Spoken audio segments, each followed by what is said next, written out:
This video was created as a short reference for ventilator settings, alarms, and response. First, let's discuss ventilator settings and readings. In the top right, you'll see the ventilator mode. This is the ventilation mode that the patient is receiving. Just below that, you'll see tidal volume. This is the set or goal volume that the ventilator will provide with each breath. Next is PEEP. PEEP is the amount of pressure supplied between respirations to keep the alveoli open. And finally, there's oxygen, or FiO2, the percentage of oxygen supplied with each respiration. Respiration rates are also set, but you'll find that setting when you push controls.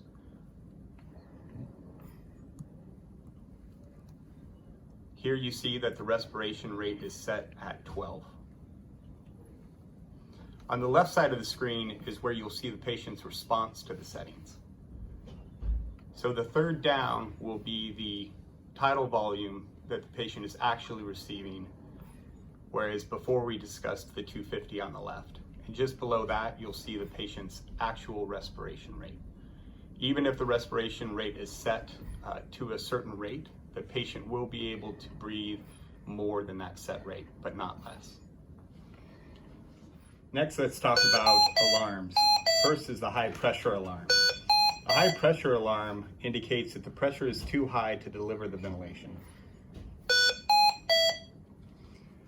The high pressure alarm can come from both mechanical and physiologic factors.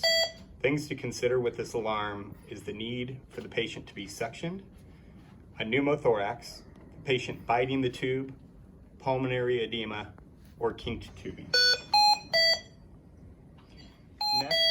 Next is the low pressure alarm, or the low volume alarm.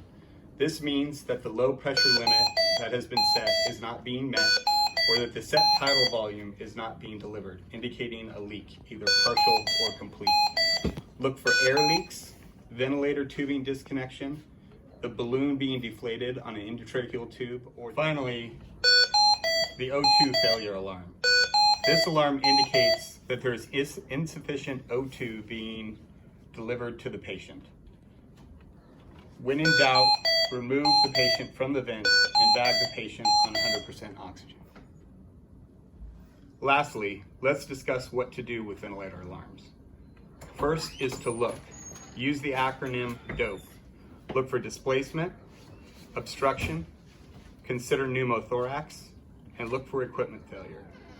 If you're unable to correct any of these alarms, disconnect. Disconnect the patient from the ventilator.